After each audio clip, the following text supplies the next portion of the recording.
Welcome to the Dream Journal. From the studios of KSQD in Santa Cruz, the Dream Journal is a weekly show where we explore the power of nighttime dreams through conversations with dream experts and with listeners like you. In the house behind, the life you find is something understood. So there's love, those vital A dream can be meaningful even if you don't know what it means.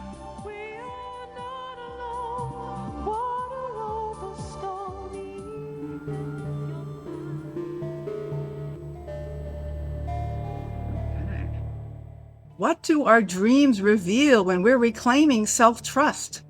I will be speaking with Gerette Buglion, and we will be exploring the dreams of predators, abusers, and the difficult inner images that sometimes surface as we heal. Whether we have escaped from coercive relationships or are just learning to say yes to ourselves, such dreams can be doorways to a better future.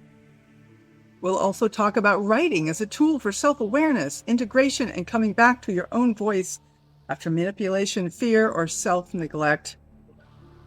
I am your host, Katherine Bell of Experiential, Dreamwork, and welcome to the Dream Journal.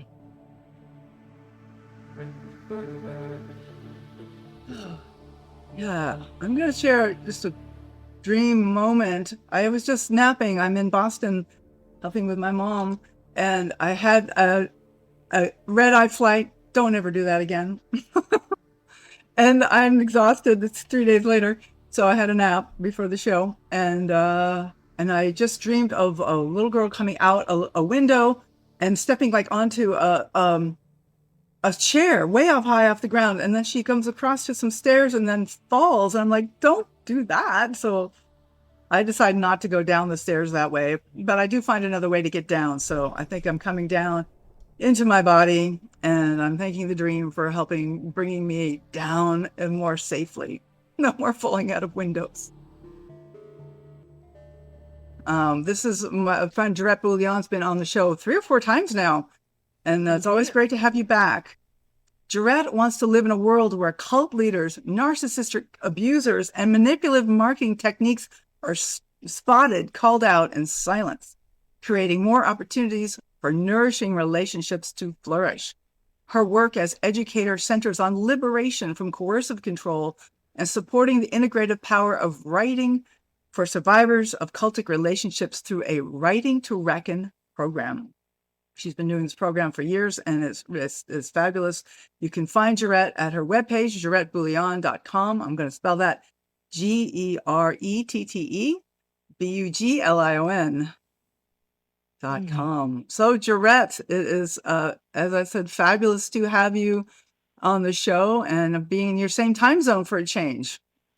How lovely. I feel like I could just reach out and almost touch you there, Katherine. only 4 hours away. That's it. Yeah. That's fabulous. So what have you been up to lately? Are your Writing to Reckon program still going strong?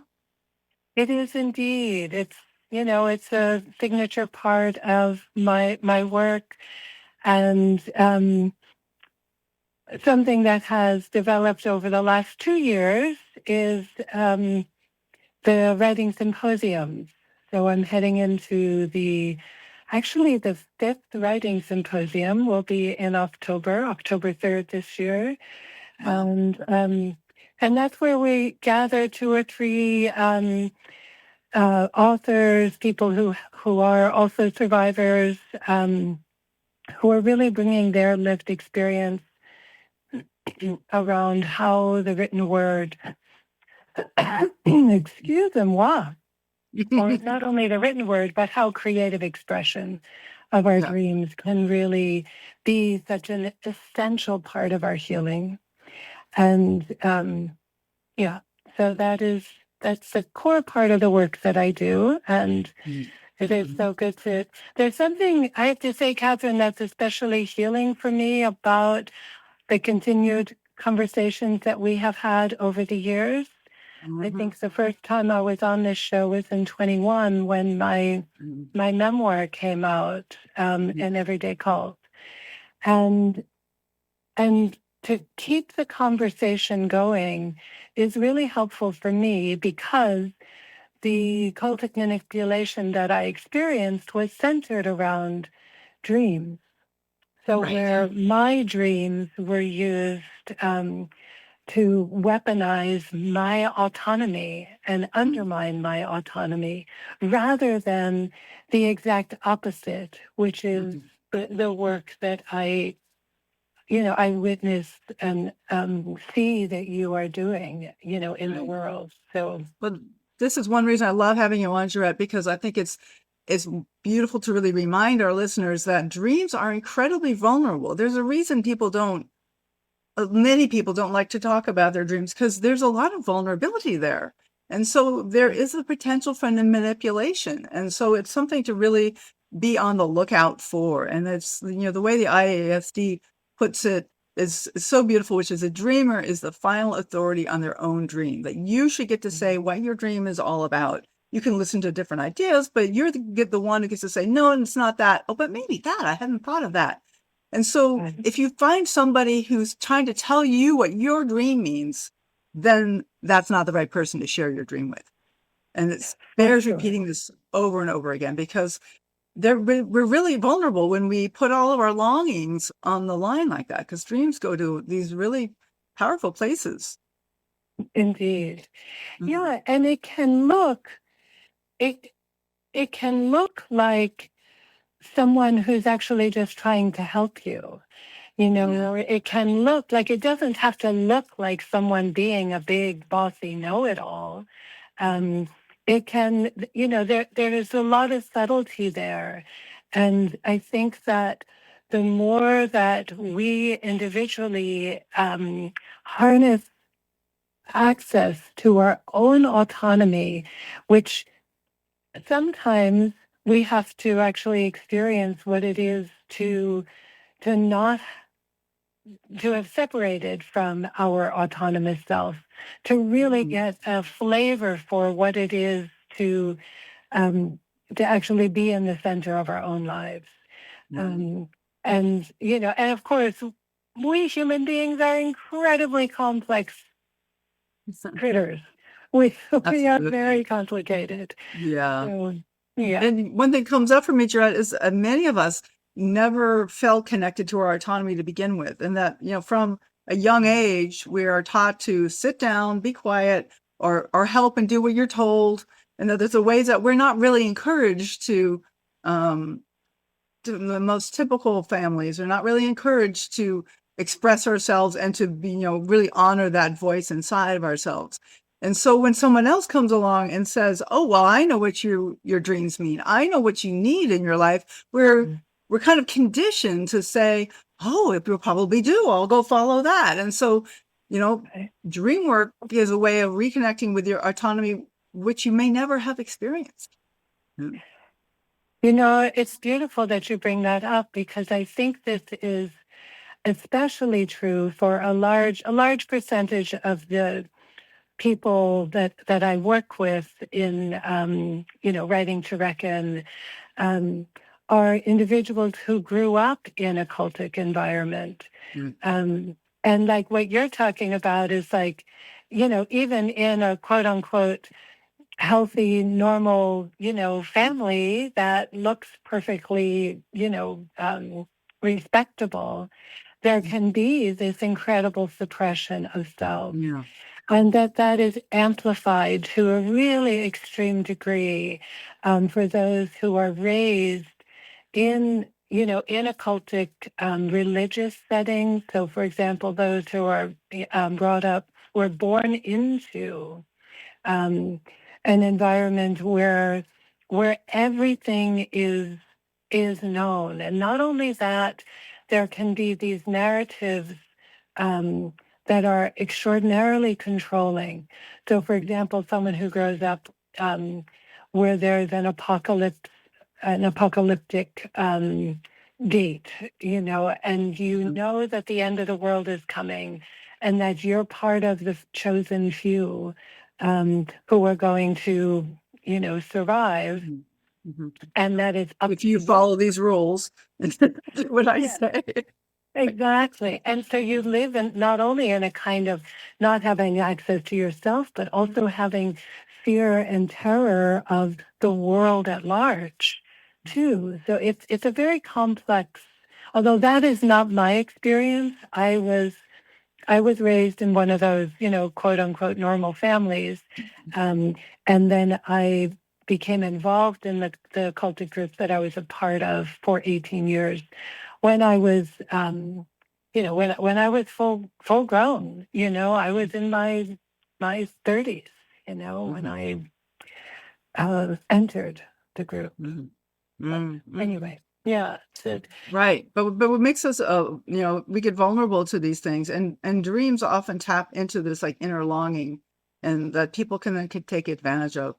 So we wanted to talk about specifically today when we were chatting about what we were going to address, the idea that oftentimes we have these really difficult dreams. Like if maybe like you were in that cult for 18 years and it's been now many years since then, but do you still dream about things? Like I must say, funny that comes to me is I still dream about NASA sometimes.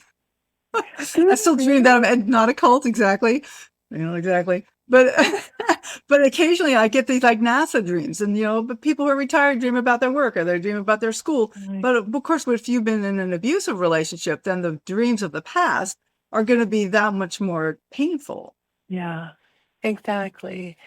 And I think it is a really confusing thing for people who, for example, if you grew up in a cultic church and you dream about the church, or if for me personally, I have to say I've had very few dreams of the leader, my ex-teacher, who I call Doug, and I've had a couple, and I can't remember, but I think I may have even talked about one little one on this a few years ago. But that one stays with me. And Well, you can share again. I mean, that's I'm happy to hear it again. I don't remember any of the details, but if it's up for you now, you're welcome to share if you're comfortable with that. Oh, of course. Yeah. But it was like one of those like really short dreams, which was essentially that he was in my dream. It's like he was there, and this was maybe a few years after I left. Definitely I didn't feel like I had any current, stuff up with him. But in my dream, he was just there and looking, his face was like a bit of a sourpuss. Like not a very friendly face. And yet he was also just there, kind of small. Huh. And when I first woke up from the dream, I thought, oh, ugh, yuck.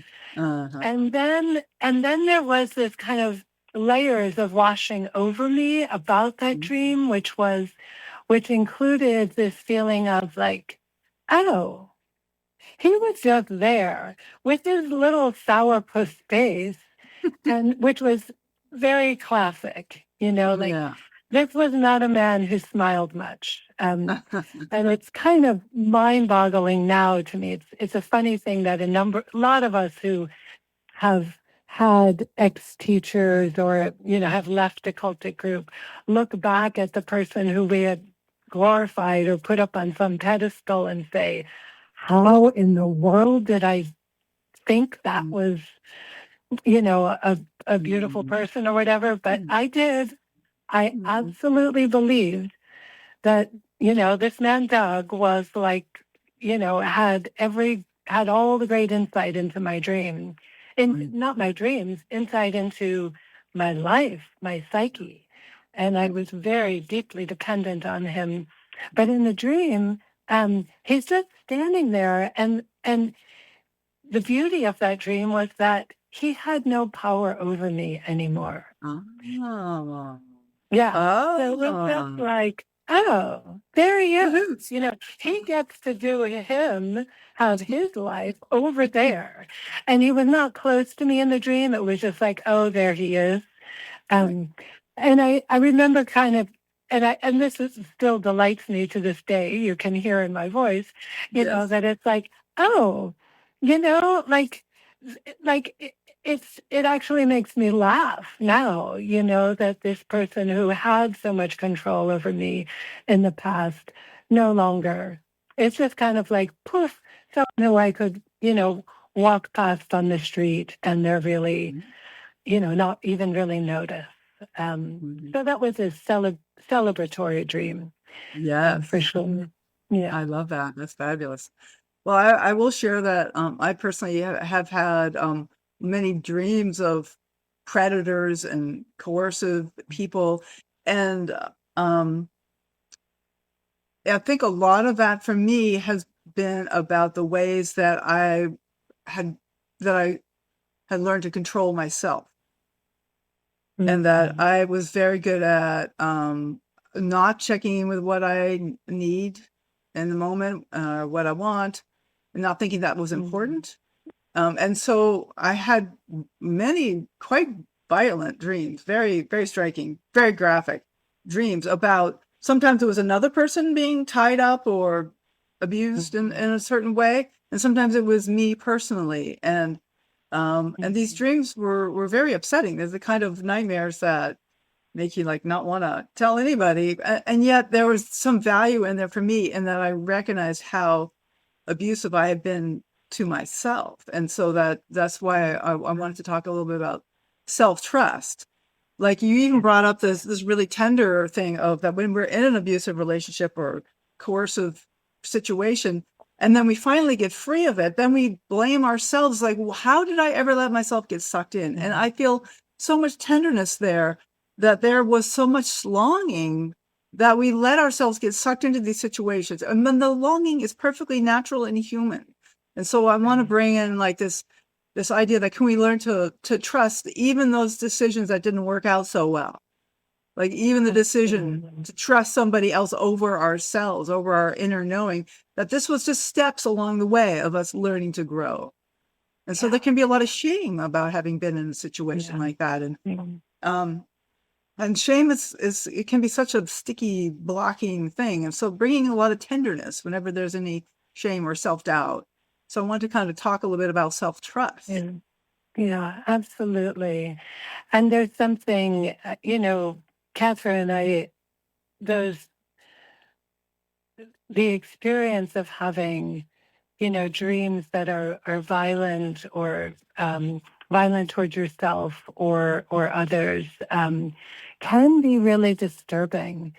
And, I think that obviously, I really appreciate the way that you can bring that vulnerability of just sharing it, just saying it. Because sometimes simply saying, this is what I dreamt, like just saying it out loud, sharing it with someone who you do trust. Yes. And that process, or even writing it, in your journal, or doing a little sketch of it. I mean, I also have had, not so much lately, but, I have had dreams with violence, chopped up body parts and, just running, from someone pointing a gun, these kind of terror kind of dreams. And I really agree, like with obviously these days I'm not steeped in the world of dreams in the way that you are. But I have a sense of how you work and how you approach them. And same as like in the writing work that I do, it can literally sometimes we can just like explore like a certain experience from our cultic past that will just come up. And so I think we can work with memories Yeah. of a moment in time in a similar way that we can work with a dream that we have at night. And sometimes they can even inform each other. That who know, like if maybe a dream is prompting a memory to come up, or vice versa. You have an experience of a traumatic moment, and I want to preface this by saying I strongly encourage survivors of coercive control and any kind of trauma to be working with a really good therapist. So that is something that, like I think the best experience that people have in writing to reckon is actually when they are in active therapy or have done a lot of therapy and are looking at a new round or through a new lens. And just to throw in there, Gerette, that it can be hard to trust, that if we've been violated before, it can be hard to believe that there are people who are not going to take advantage of us. And yet that's so important to establish a healing relationship, especially if a previous relationship has been abusive. Absolutely. Which is why it's important for us to know that at any time, like, we get to assess and reassess, the people that are in our lives, and make adjustments and, go elsewhere, especially if we're talking about finding a therapist or someone to trust, with the vulnerability that comes up in our dreams. Keep looking if there's something that doesn't feel right, Totally agree. I also totally agree that your idea of memories, that when memories come up, that we can work with a memory the same way we can work with a dream, and that by just being patient with the memory and exploring it and feeling what comes up for us, I think we're tapping into the same kind of healing place that dreams tap into as well. So I love that you bring those two things together. Yeah. I mean, and I think that there's something about the way that I hear you working with dreams that really resonates with the way that I have learned to hold space for traumatic memories, and when an individual, and this is where the self-trust is so important, like when a person is sharing on their terms, so they're writing their memory with their own words, or painting it with the colors that are expressing their experience, or however they want to express that memory. And the same with the dream, like when it's coming from, within the dreamer, or within the person who's having the memory, the survivor, survivor of a traumatic memory, that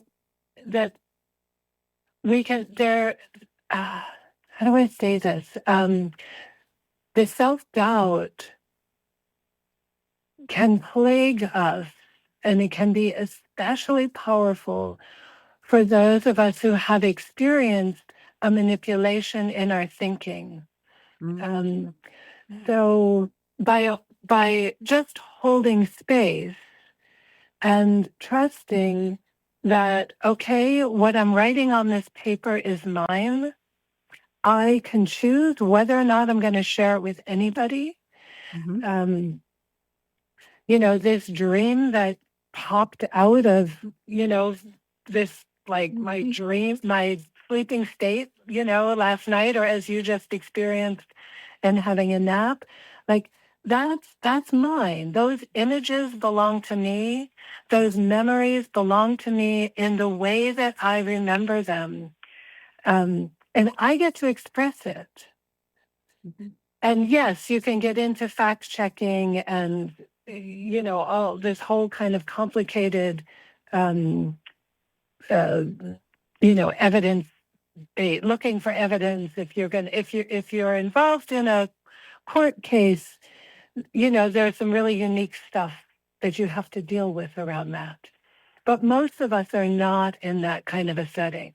Most of us are able to just say, okay, this is what I experienced, and this is how I want to describe it. Like, what incredible! I think I have a 5-year-old grandson now, and it is incredible just to kind of take in the imagination. He talks about stuff all the time, and it's like such freedom.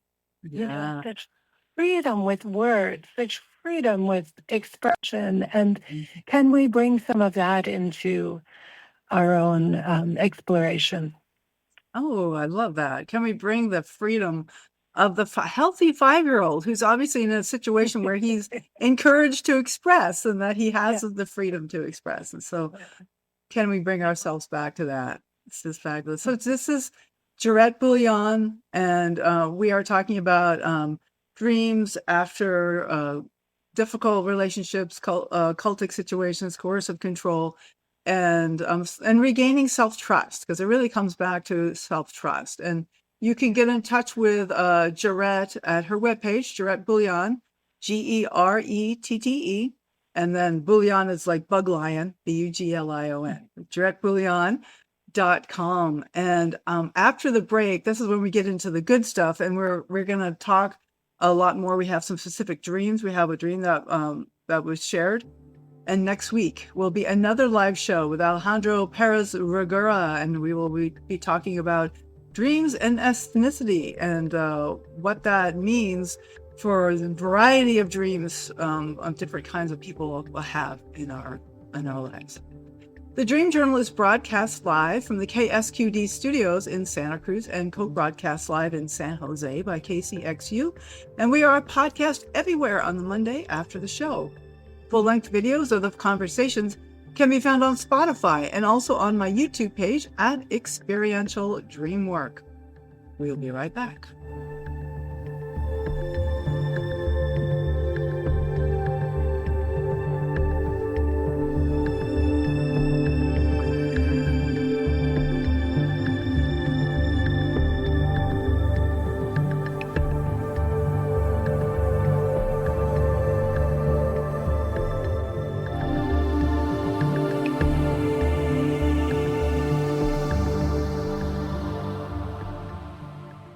You're listening to The Dream Journal, and I am Katherine Bell of Experiential Dreamwork.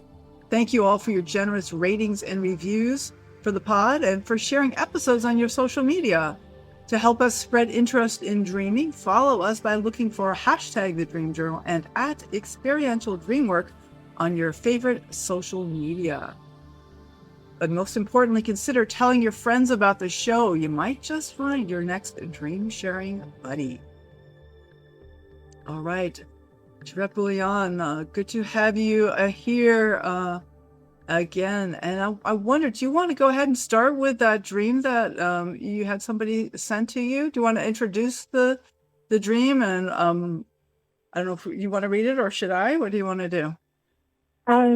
Either way, I'll just share briefly. This is a dream that came from a good friend, colleague, writer who survived really growing up in a very a deeply abusive cultic group, a Christian church, and we're going to call her Angie. And she had a dream about working about being in a church.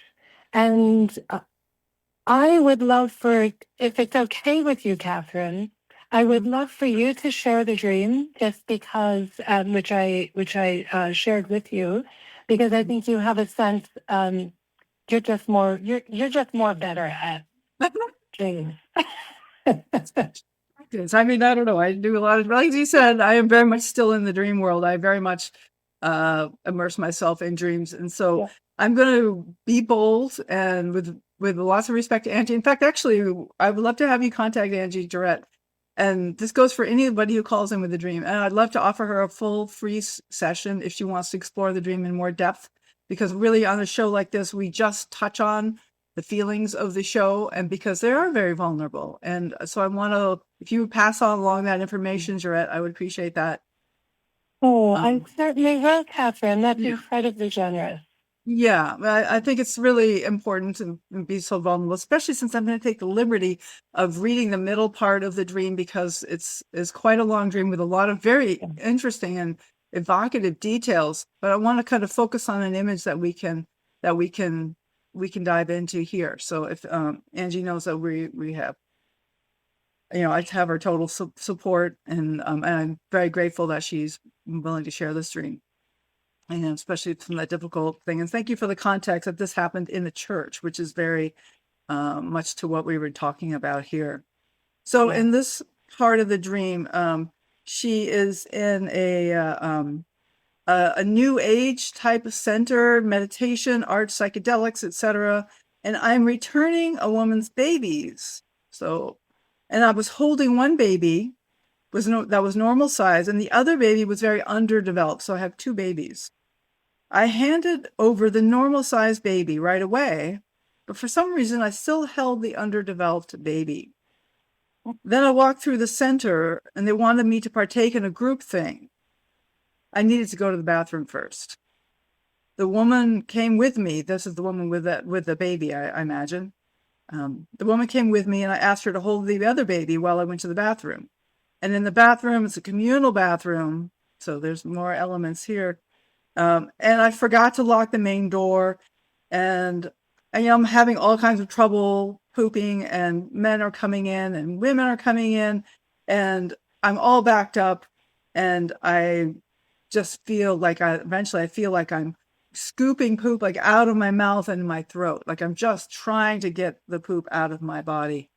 And so I just feel so tender about this dream. I mean, there's so much powerful symbolism, or I guess imagery. I'm going to just call it imagery because I want to stay away from symbols, the idea of symbols. Let's go with the imagery.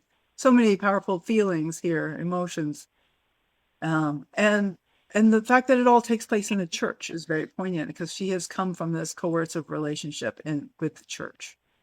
Yeah, exactly. Wow, I gotta let that settle for a minute. That's very intense. Really. And there's something, it was really, thank you for reading the dream, Katherine. A couple of things really stood out for me. There was something about the moment of her holding two babies, one that's normal size, one that's underdeveloped. That is just really, it's just very poignant. And being in that, I mean, one of the things that comes up for me around this is that when we live in a cultic environment, our development is impacted. I very much experience for myself, like my normal, healthy adult development was stunted. And it is, I've been out of the group for 12 years now, and there's a lot of, there's no like going back and reliving those years, but there's a lot that I can do to reclaim those, really, my 40s were really were gone. My 40s really were disappeared. And when I'm with people in their 40s now. So I don't know if that is connected at all to this underdeveloped and yet this normally healthy developed baby. But that's something that just came up for me. Yeah. No, I have a very similar kind of a resonance with this dream, Gerette, and that the two babies, like the normal healthy baby and the underdeveloped baby, like if these are different parts of me, like I have the healthy me, the healthy, strong, normal me, and then there's the one that was stunted. There's the me that is underdeveloped and needs to grow, and I really feel like for me, one of the really key moments of this dream, and it's always hard to work a dream when the dreamer is not here, but I'm just imagining if this is my dream, and I would feel that moment of holding the underdeveloped baby and like not willing to give it up. And that feels really healthy to me. Like it's my baby. I want to hold on to this baby, nurture this baby, take care of this, and like to help it develop, help myself, the part of me that didn't get to develop. Like I want to spend some time with that part of me, nourish that part of me, to allow it to develop in a way that it didn't get to do when I was younger. Yeah, I really, I too feel that. Yeah. I appreciate how you express that. And of course, Angie is the one that will determine that, but it resonates for me as a survivor and also as a as a mother and a grandmother. There's something about nurturing, holding on to that, keeping close, keeping that part close. Yeah. Right. Yeah. And for me, there's a lot of hopefulness here. And that like one of the babies is healthy, is fully normally developed. And so there is a part of me, there is like an inner child maybe that is healthy.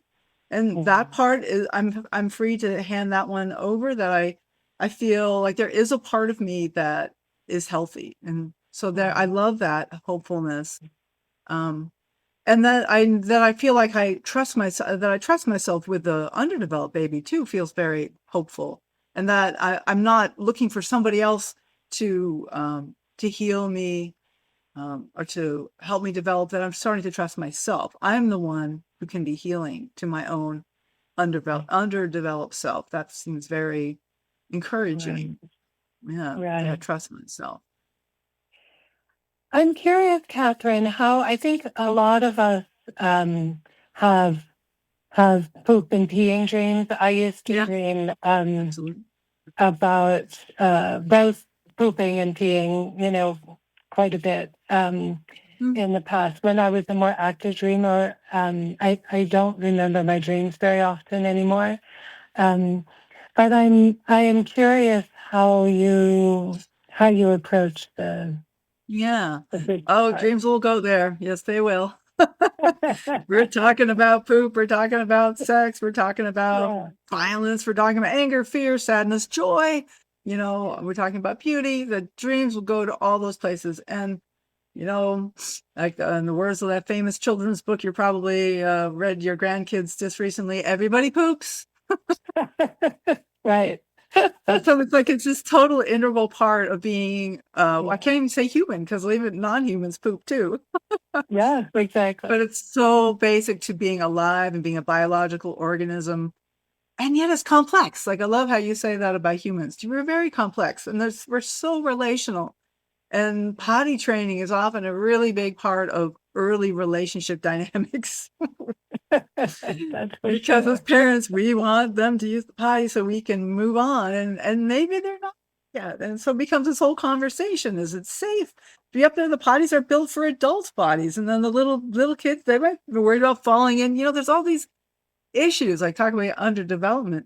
So there's that comes up for me, relationship dynamics. And the kind of negotiation that goes on. Well, my needs, talk about needs. I need to poop. And, when you got to go, you got to go. There's biological imperative comes up very quickly. So it can be a way of like starting to connect to my own basic needs. But then there's like ways when it gets congested, it gets constipated. I can't get it out. Then maybe I have trouble releasing my needs, right? Trouble expressing my needs. And in this dream, she ends up, or if it's my dream, I'll take it on as my dream. In my dream, I end up kind of scooping it out of my mouth, and I don't know how to get it out, like the normal, natural ways. Well, they're underdeveloped. They haven't been developed. Interesting. Yeah. Oh, that's interesting. I also, one of the things that comes up for me with this dream is the fact that this took place in a church, or at least the dream starts in the church. I don't know if it shifts, then that may or may not mean anything. But I think of all the SHIT that was placed, just put on, especially a child's self. That sort of, with these two babies, to take that on. And it's like, yeah, that feeling of yuck, get it out of me, however possible. Like, yeah, that's like another thing. Absolutely. I mean, that for me, that comes through in several places in this dream. Like it starts off being in a kind of a church or a meditation center. And then later there's a communal event that I'm supposed to go to. And I decided, but I don't want to, apparently I got to go to the bathroom first. Or so like the idea of having this communal event that I don't want to go to, like that for me harkens back to, what may have happened, for Angie. I don't know, but if I'm imagining, this is like maybe communal events were places where I had to give up myself. Yeah. I had to, I got my independence taken away, and I had to say yes, yes. And maybe I didn't want to. And so that diversion into the bathroom for me is healthy because like I have needs, but then I'm not alone even there because people keep coming in and there's doors not locked and I have no privacy. Yeah. There's no self. Oh, that is such a classic, like the place where you should be able to have privacy is also invaded. And that is something that I think is a very familiar experience in the psyche of someone who has experienced cultic or religious abuse. It's like there's no safe place too. There's like, like even like I literally would use the bathroom as a place to kind of try to reboot and recharge. And yet, even there in the bathroom, and I'm talking specifically when I was, in the cultic group, and I've done it. Others, I mean, I think it's a healthy thing. Sometimes we use the bathroom to go and retreat to,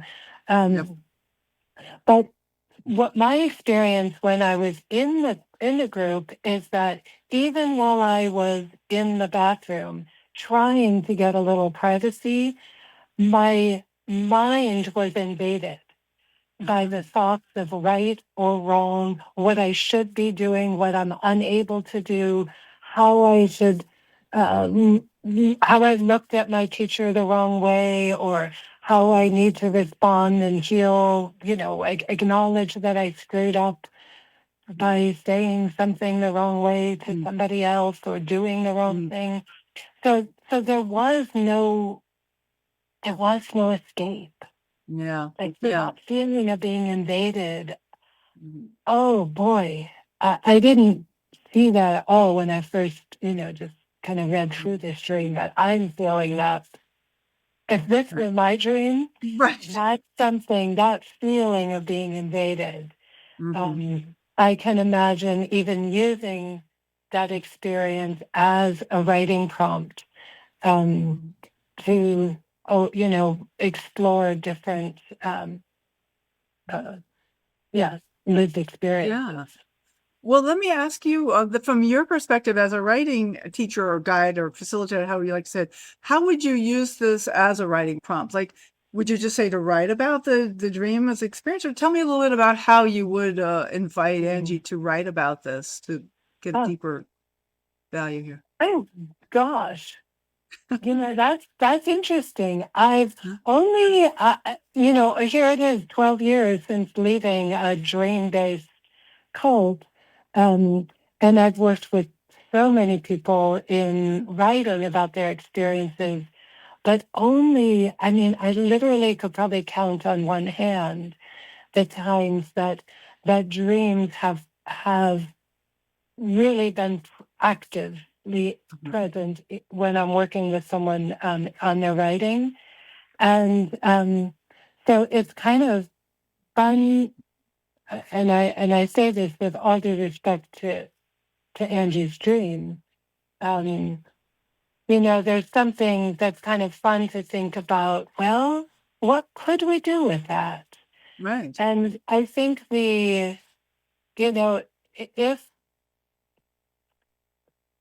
because I see these threads of human experience that really do to me feel related to some of the very familiar dynamics of that we experience, very familiar controlling or cultic dynamics.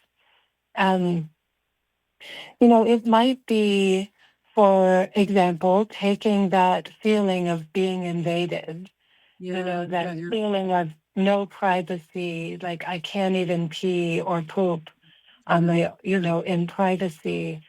And,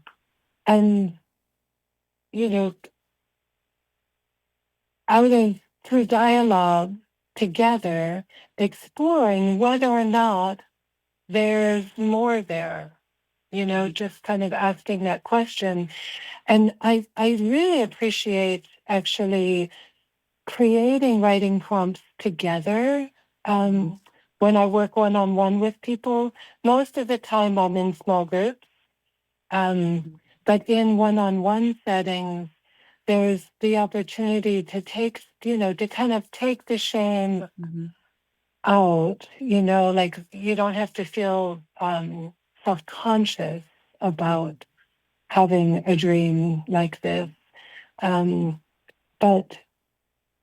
just see, like, where do your memories go? Yeah.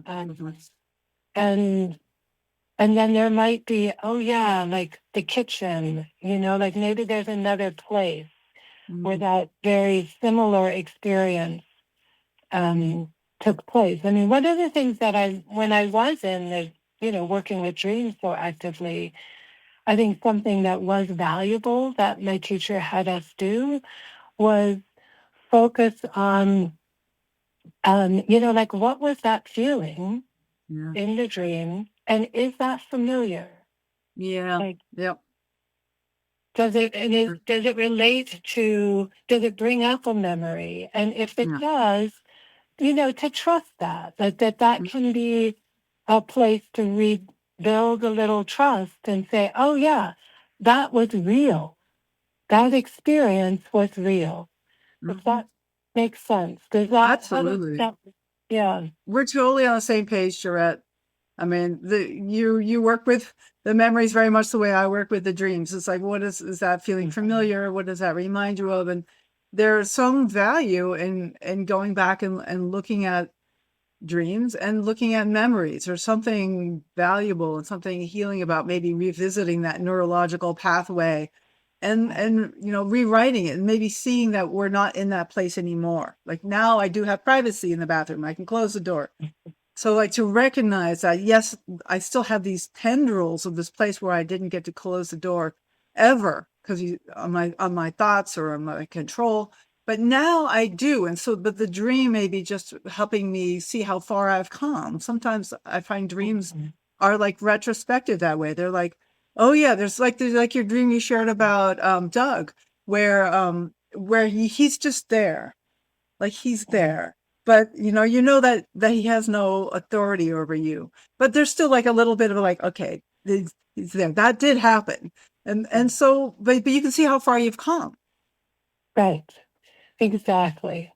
Yeah. And for a disturbing thing, an experience that might be more disturbing, I imagine we can do the same thing that my therapist has encouraged me to do with some traumatic memories, which is called, what is it? Memory reconsolidation. So where a memory, where I can actually, so I'll have a disturbing memory that keeps nagging at me, for example, something to do, a bad moment, say, with my husband.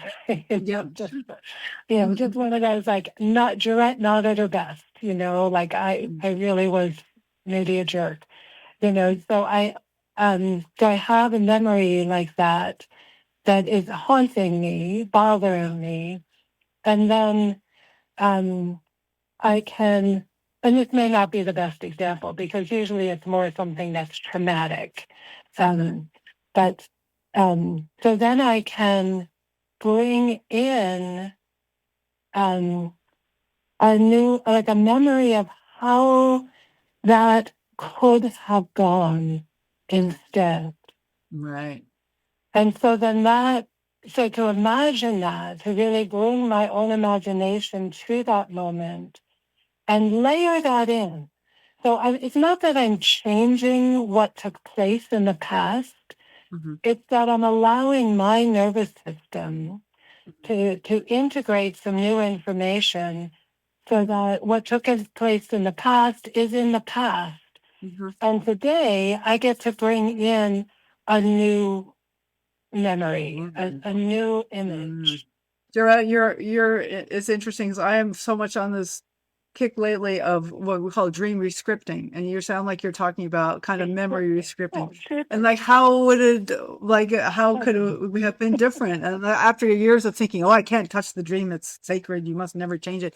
But now I'm coming around there, and there's a lot of scientific evidence of like, well, just imagine how would the dream be different? Like, if I'm going to take this dream, maybe the lock works. Like maybe I get to have a bathroom where the door locks and I have all the time I need. There's no hurry. I can just put a couch in there. I can take a break. Like I've re-scripted in a way that is healthy for me. And Gerette, thank you. This is an amazing conversation. I love how the dreams and the memories have such similar doorways. This is great. All right, we need to wrap up this conversation, though I feel like I have lots more to say. But I'll say your webpage again. It's Gerette Buglion, GeretteBuglion, GeretteBuglion.com. And I wonder, Gerette, do you have any final encouragements for our listeners? Well, just this last thing that we kind of discovered together, I find really interesting. So to keep open, like what happens when we get drawn into a controlling environment that we may not know about, we may not be aware that we've become more narrow in our thinking and more limiting in our thinking. And just this conversation today, I find uplifting because we're kind of shifting paradigms. And, of course, we want to not go too far out there because then we also, there's plenty of ways we can get lost and ungrounded and disassociated. But for those who have a tendency to be more narrow or rigid in our thinking, to notice the areas where that's happening and just ask yourself the question, is there more? Is there something else? Is there another way that might actually work well for me in my life at this life stage that I'm in? Wow. Gerette, thank you. Is there more for me? I really appreciate this. Well, this is why you keep coming back on the show. We always have these dynamic conversations. Well, take care and we will talk soon, okay?